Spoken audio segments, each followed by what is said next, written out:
have 2 kindergartners at the elementary school, and I also service 7 middle school students. They're from different countries in both schools. I have Chinese, I have Portuguese, French, Dominican Republic represented. We have some Portuguese speaking students from Brazil, and I have 2 from Colombia.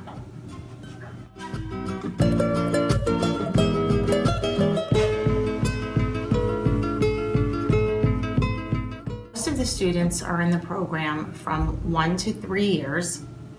It takes about 7 years to catch up to their native speaking peers, but they usually just need assistance with academic language, and they seem to be able to do just fine conversationally when they're younger.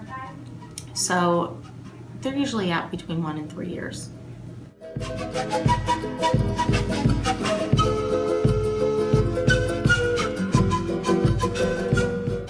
The most difficult thing for the ESL kids when they're learning is vocabulary. They start speaking, they're doing fine, and then they can't think of a word that they'd like to say, and they get frustrated. As they learn the language, they learn to use other words to describe what they're trying to say, and then they get along just fine.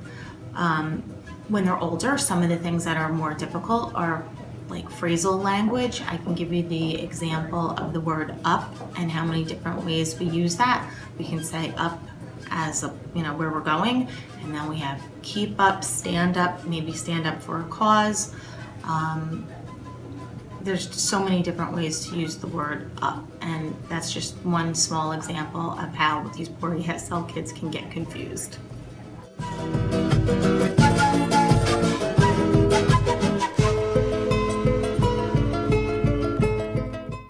When I think about what they face socially, the story that comes to mind is from when I taught at the high school. And one day I was called into the cafeteria because my students were making a little bit of a ruckus. And when I got there, I found 8 of them sitting at a table with a huge sign on the table that said, "Don't panic, because we're Hispanic." I had them take the sign down, but what made them do it is because they've been going to that lunchroom for how many months, and they never felt like anyone was really acknowledging them. So they made a joke out of it.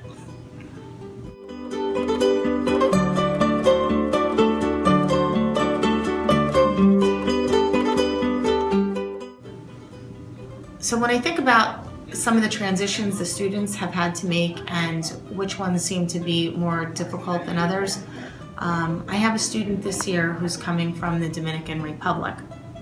And the district that I'm in is a very affluent district.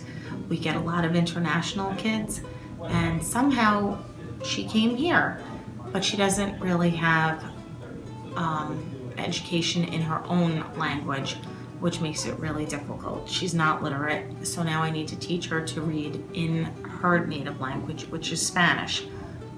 For her sake, I do speak Spanish, so she's lucky, but if this were another language, it would be really difficult. And it's still difficult for her. She's speaking a different dialect because she's from the Dominican Republic, which seems to be much different than most of the students that I get from Colombia. Her family, unfortunately, is broken, so she's dealing with that. She's got siblings in New York. She's got siblings that were left in her country, and she's got one that lives in Pennsylvania. So that's a lot for her to deal with. Economically, they don't have the money to do the things that the other Chatham kids do. I check on her to make sure that lunch has been taken care of. And because of the situations that she's coming with, I tried to organize a counselor for her, and of course that counselor needs to speak Spanish. So part of my job is becoming a social worker, trying to line all of this up for those type of students. I don't get too many of them, but it seems like every year I have that one token student that needs a little extra.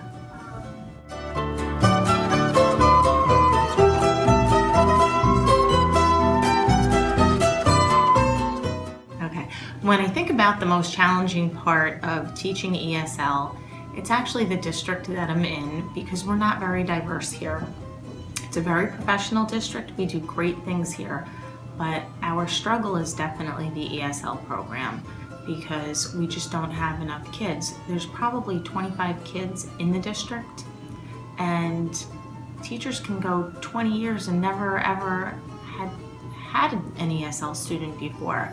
So that when they finally get one, they get a little nervous, and the students sense that, and it becomes challenging.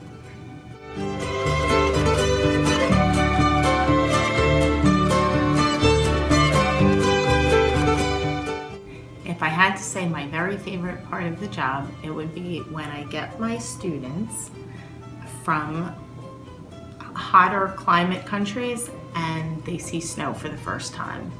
They love it. They go crazy, they run to the window, and it's the biggest deal ever. They also love the American candy, all the American gadgets. They have a lot of fun with that.